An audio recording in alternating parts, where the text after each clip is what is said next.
to the Grieving Sisters. I'm Jessica. I'm Elizabeth. Don't you see this little ambient lighting? This is so romantic. We got some new lighting today. We love it. It's nice and moody in here. This is so good. Well, this is a very special episode because, we did it. It's our 50th episode. 50. But by the time y'all see this, this is not going to be until like the mid-March. Yeah. And I try to tell people who message us, like, they're like, oh, I want to be a guest. I'm like, well, join the line. Right. We have episodes done, and we're in December. Yeah, we're pretty much 3 months ahead. 3 months ahead of the game. Yeah, and then we have such a lineup of guests that still need to come on, that still you guys will now, I think they would see it, the ones that we've done before. Yeah. Which is like, we had the medium on. We had, a lot of sibling loss, which we're trying to keep the niche. Yeah. Trying to keep it at that. Yeah, we've had some wonderful guests that you guys haven't seen yet, but when this airs, you will have had access to all the resources that we've tapped into in real time. Yeah. We got like our Spotify Wrapped for creators. Yes, and we posted it. That's on our page. Go ahead and go like it. Let's go through that. So Instagram followers were up to 6,700. 6,700 in real time. And thankful, I have to say shout out to Angie Martinez and Lauren London for doing that. I mean, that is such an impeccable interview. Oh my God, the interview. Yeah, we created a little piece of content about the Lauren London and it's up Angie to Martinez. 980,000 views. Yeah, and also I just love how Angie Martinez is touching on grief. Oh, she had an interview with Sierra. Sierra's talking about the loss of her father. There was a few people. She had a few people, even Doja Cat that she had on there. Yeah, and she really touches on that. I'm not sure about what sort of loss that Angie has. She was in a car accident. I know that she was in a bad car accident. She's dealt with some of it, and she just really makes it a part of like the human experience with the people she's interviewing, and it's just so refreshing. She's a great. Like, just the questions that she asks. I mean, we grew up on her. Right. Like, we grew up on her in Hot 97. She was on Hot 97. That's it. The voice of New York. Yeah. That's so it. It's just so beautiful. And so we have been sharing a little bit of content of, little clips that we really resonate with. And like Anderson Cooper. And like some stuff took off, and it's really helped our growth and kind of gotten people to understand like what we're all about. Yeah. Listen, we have not bought one follower. We have not paid for one piece of marketing. All of our growth has been 100% like, what is the word? I don't know. Like organic. Like it's been organic growth. Yeah, there you go. Thanks, Marv. And shout out to Marvin. And, everybody here at Bravery Studio has been the utmost understanding. Life happens. They have been so accommodating, so flexible. If you are interested in doing a podcast, come to the studio. Like, we got to shout Bravery up. Bravery up. We got to shout out our home base. Right. And I think that it's very important to understand that we are in such a space that we can be able to be comfortable and really come to Marv and say, hey, like, this is our idea. Like, what do you think? Yeah. And I think what really did it for me when Marv and I first talked, he's like, yeah, after the first 3 months, some podcasts, they don't last. Yeah, they and I fall said, off. I was like, oh, this is not gonna. No. We got to challenge. We got to challenge this. And look at us at 50 episodes. Yeah. So this actually will air at our year anniversary here. Oh, that's right, in March. How interesting. Yeah. So we had aired our first episode. It was the last day of Women's History Month. Right. So with all that being said, one of the things that we talked about, I had the Knicks outfit on and I had my Knicks jersey on, and we were talking about Miss McDermott, our 5th grade teacher. Yeah. So I actually emailed her and sent her the episode, and this is what she had to say. She was like, "Dear Jess, oh my God, I just watched this with my husband. Please know how grateful I am that you shared this video with me. Teaching is always challenging, but when I see how great Elizabeth and you turned out, it validates the journey. To hear I may have had a small role in 2 young girls becoming such incredible, proud, and confident women brings me great joy. And for that, I am truly blessed. And I thank you both, Mrs. McDermott." And she's just still the Jess. Come She's still the on. sweetest. So that was our. If you didn't catch the earlier episodes, and Jess is wearing the Knicks jersey, we were talking about what an impact this 5th grade teacher had for us. You know, I think a lot of other teachers just saw us as like chatterboxes, but Miss McDermott made us feel like very talkative, but also very smart. You know? Right. Like we weren't shunned on or shamed for being certified yappers. I mean, literally. But I thought that was so profounding. I think the episode that we did, being a person of color and grieving, you had said something really profounding, and I thought that, you know, it should be showcased. And this is about our journey with healing and stuff and growing up. You know, you had said, you made a great point. You said everyone around us was used to us being like the life of the party and always like, oh my God, let's go get drinks, let's go fun. But then didn't know how to handle us with grief, and it was so heavy, and we were very heavy. Still to this day, you know, like you're still in the middle of really going through it. Although it has been a year, grief has no time limit, right? And I totally agree when people say the second year is hardest, because I do believe the first year you're in shock. And that's especially when it's traumatic. Me and my mom were talking the other day, and we're like, how did we go back to work? Like it was nothing. That fast. Because now we feel like we're actually working and grieving at the same time. Right. Where before we were working and just kind of like in shock handling things for state. So it's but yeah, thank you for remembering that point, because it's so true. And I think for me, a lot of the things that you said out loud in our episode on social media and grief, I think that it's very brave for you to say what you said, right? Because a lot of people don't care. Right. Well, it's not that I don't care. But it's interesting because it didn't only resonate with me. It was our #1 episode on Spotify. Yep. The social media and grief, the first one. And that's the one where Jessica was very passionate and was like, all of you need a lesson when it comes to grieving and social media. And like it resonated with so many people. I mean, some people, I think on TikTok, somebody said that I was very angry, that I'm in the angry stage. They're like, oh, clearly she's in her angry stage. I'm like, it's a clip, girl. Like, it's a clip. Watch the episode before you judge. Yeah, really. You know?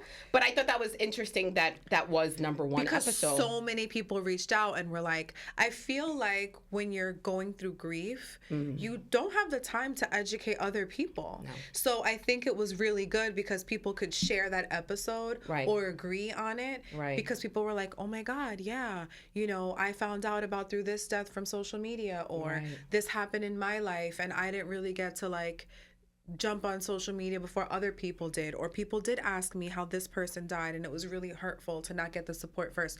So I just feel like it was such an episode that was needed. And we did a part 2. I feel like the part 2 didn't do as loudly as the first one, but I do think it was important. Yeah, I also do think we're like banging out episodes, and a lot of people are like, oh my God, I'm catching up, or I've gotten that. I save it to watch a bunch of episodes together. And then they said too, I speak to Roseanne. We had Roseanne on, and Roseanne was like, Jess, you know, this is hard for me. Like I can only listen to so much after so long, you know, because there's people that are still grieving and they don't know how to grieve. Yeah. But I also feel that it's triggering, right, for some people. Right now, we're mirroring to other people, like while we're healing, and some people don't want to heal. Right.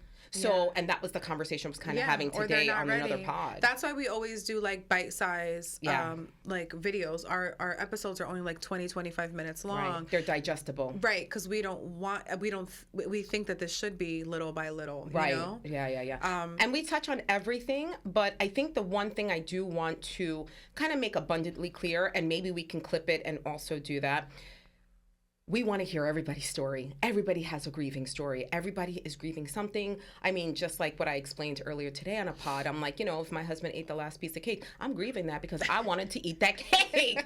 Don't touch my stuff. Like, you know, but I'm grieving that. So now I'm like, dang, now I got to go to the store and go get another piece of cake. But we're always grieving something, but we don't want it to be a therapy session. And I think that this is something is very important, because we've gotten a lot of feedback from Instagram, like, hey, I want to say my story. Hey, I want to talk about X, Y, and Z. And I'm like, granted, we want you to have a platform to speak about your lost loved one, but also we want to make this forum and this platform to help people in a healthy manner, right? Okay, like if you see you're spiraling, you're drinking a lot, okay, pause. What did you do to rectify that? How did you pull yourself out of that deep dark hole? How were you able to, we had Natalie's episode is out with her brother who committed suicide. Okay, what did she do to help her get out of that? And these are the conversations we're trying to have. Again, it's not that we don't want. Everybody's story is important to us. Absolutely. It's just hard for us to prioritize just like sharing stories versus like our main goal is like the learnings and how you've shifted your life or how do you get through it, because it's a daily thing.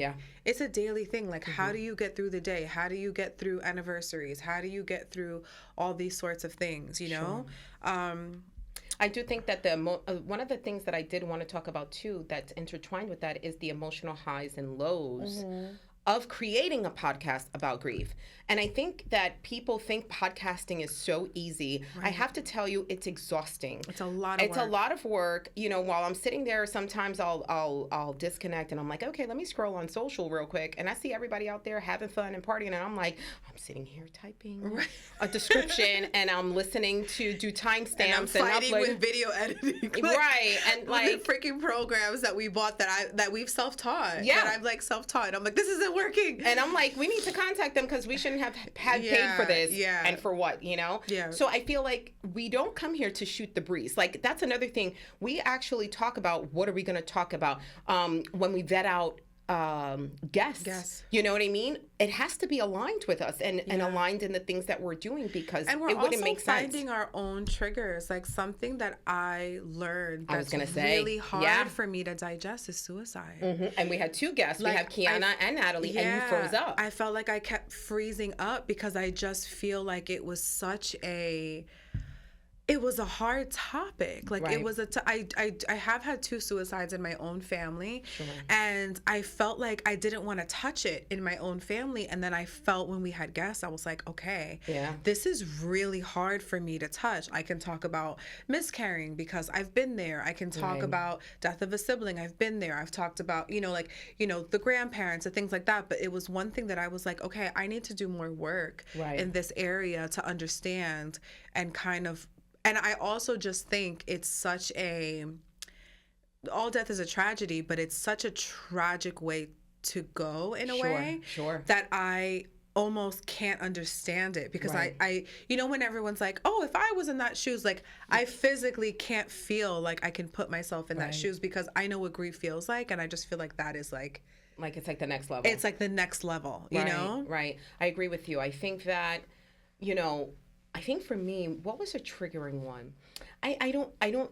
I think the new ones that are coming up. Right. So after this episode, you'll see we're gonna have Derica and Natalie. They are owners, of this nonprofit called Black and Missing. Yeah. And it's like that is really like I just have so many questions, and again, doing this research is really like it's a lot. Yeah. And we'll save it for the episode, but definitely like the how important missing people are by color in a way. Yeah. You know what I mean? Yeah. How like Gabby Petito is like this huge thing, but there was a lot of missing Black and Indigenous Native American women at the same time. Yes. So it's just things like that, right? So we're kind of learning, what triggers us, And also, I'll be completely honest, like my depression got really bad. Like we're good now. But I did have a moment, I suffered the loss of my sister, your aunt, my engagement. Your aunt? Yes, my aunt. Like it was just my aunt passed away like from one minute to the next. So I grieved my sister, and then I watched my grandmother grieve her sister. They're both in their 90s. But they had that. And they had this bond, and I was like, I only had my sister for 37 years, and then I'm watching my grandmother like, how do you live until 90? Like you're coming from like Cuba. Like it's all this generational stuff. And her husband died by suicide. Wow. Yeah. So that was interesting. So they have been through all this loss and all this stuff. And then I lost my job. Yeah. And I was unemployed. And I went from using work as a coping mechanism for my grief. But it humbled you. That's what it is. You needed to sit in and then when I was home and I was unemployed for 4 months. Yeah. And I was losing my mind because it was like, I can sleep all day. I can go 2-3 days without showering. Like my depression got really, really bad. Saw a doctor. I'm working on it. My Bible study group has been an amazing resource. I could not do this without Jess. I don't want to cry. But Jess has been an amazing, she's picked up so much slack, And so, I found a job. That's a really good fit. I've gotten a little bit of control with my driving because I have a real fear of like driving ever since my sister's accident. So, but it's so true. It's like doing the podcast, you kind of see all the things that... Right. And that's it's a mirror. Yeah. And so that's what I was going to say. Not only, and this is in the podcast like that I did earlier today, I said, although we had such a tragic situation happen with our siblings, what it really happens is that it's awakening. Yeah. It's an awakening process. Like, you need to get into your alignment. You either find that pain, you find that purpose through your pain. Right. You wake up and you're like, okay, now this is going to kick up dust that you had thought you settled when, like, so this inner child work, a lot of shadow work. Tyler Perry had this like very, very, very profound clip that he was saying, like, I think it was his mom who passed that he was suffering. And he said, I tried to work it away. I tried to do, and he was like, the thing about grief is it will wait for you. It sure will. It's going to wait for you to be done using up your time or, pouring yourself into projects. And he's it just waits for you. Oh yeah. It doesn't go anywhere, and you can compartmentalize. I'm the queen. Yeah. And you can put it in corners, you can do whatever you want, but at the end of the day, you still need to work on it. And forget about even grief, right? Like, so you have the grief to work on, then you have the stuff that you went through in childhood, all those traumatic things that happened, or even if there really wasn't, just to even finding yourself and those little things that just come up. Right. It's like, it's like literally like verbal diarrhea. Like, it's just coming up and everything is coming out, and you're getting like this cleanse that you didn't even realize that you were getting, And also, I think you let a lot of shit slide when you're grieving. Yep. Oh, too much. A lot of people in your life that deserve the punch in the face. No, exactly. Listen, I'll put y'all on blast. Like, how many men DM'd me and wanted to offer support for my sister dying, and they really had ulterior motives? Yeah, they all did. Did you eat today? No. Oh, no? Okay, let's eat something. I really want to make love to you. What? How do you go from 0 to 100? What? Real quick. Are you serious? Yeah. Like, I brushed my teeth to leave the house to go eat some barbecue. Like, come on. You know what I mean? Right. And then that stuff starts to pick up and you're like, motherfucker. Yeah. Like, or things like that. Or like, I know you had friends where you really thought, and you're like, damn. Like, I just got this, Damn. because, and again, I didn't know. It's like when you go to your first wedding, right? You don't know what the etiquette is. You don't really know, like, what do you do? Like, when your best friend just gets married, like, she's the first one out of your group, or the first one out of your group that has a baby. You don't know anything. It's like this person, that's a perfect example. Like, a person has a baby, your life changes. You're like, do I invite her out? Do I not? Do I go visit? Am I too much? Am I too little? Like, you're kind of trying to figure out how to fit in this person's life. They had this big life change. Yes. And a lot of people will try when you're grieving, and a lot of people just won't. And I wanted to also bring up, and because I want to also put this as a gem and put this as a clip, I was on a plane and I was watching, finally got to watch the first season of Shrinking. And Harrison Ford did such an incredible job. I mean, I loved it. Just to give a little backstory fast, it's about a therapist who lost his wife in a car accident, but he's also a therapist, and he works for a group practice, and his daughter is seeing the head of the group practice. So he talked about, and I'm like, oh my God, I learned about this in undergrad. How did I forget about this? Because there's just so much reading that you're doing in school. There's no practicality. Like, you're not doing hands-on, and I'm very like kinesthetic. Like, I need to learn by grabbing and whatever, touching, hearing, feeling, tasting. And he said, what you need to do is you just make a playlist of your sad songs, and you set an alarm for 15 minutes. And what you need to do is you cry it out. You cry it out, you punch the pillow, you scream, you yell, whatever. As soon as that ringer goes off, that's it. You turn it off, you dealt with your grief for the day, and you keep it moving. Thank you. And then I was just like, you know, like, I need to leave this gem with... You need to make the time. Right. And if you know that you don't have the time, like, okay, I work 9 to 5, I got to go take care of my kid from 6 to whatever. Yeah. It's like, when do you have that time? Like, even in the shower, right? Like, you just turn on the music, you got your 15 minutes, and then you gather yourself and get it together and try to push through for the day, right? But you're also still sitting with that grief. And I think that that's the most important part. So I thought that was very profounding that I wanted to bring up. Yeah. I mean, this is all about... Our scenarios are never going to be exactly somebody else's scenario. No. But I think it's always important for me and Jess to always communicate where we're at and then figure out what we've learned and try to pour it into the pod. You know what I mean? And then to start wrapping it up, so we're at Spotify. We hit over 1,285 streams. And we're at 78 followers. We are in the top 20 videos of Spotify. Yeah.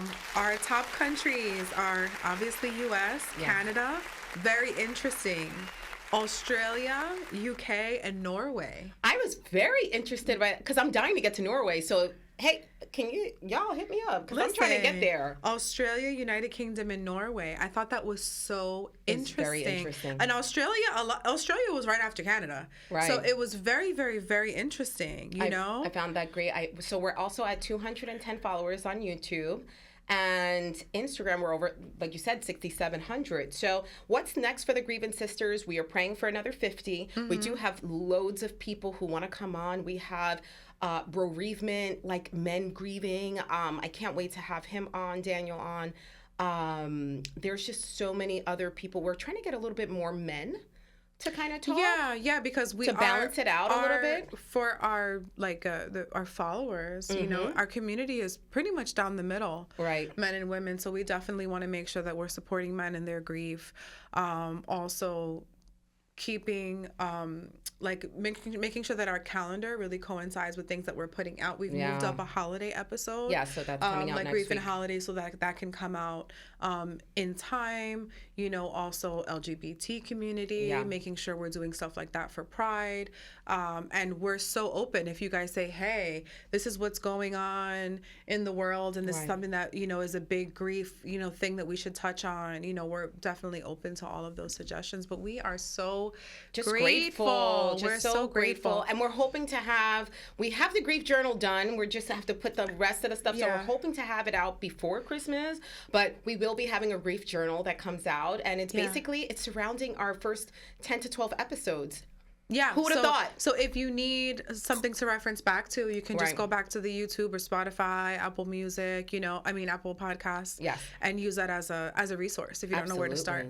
Absolutely. Thank you guys so much. And thank you for the continuous support. Yes. Go ahead, like, share, follow, subscribe. We're on YouTube, Apple Podcasts, Spotify, TikTok, Instagram.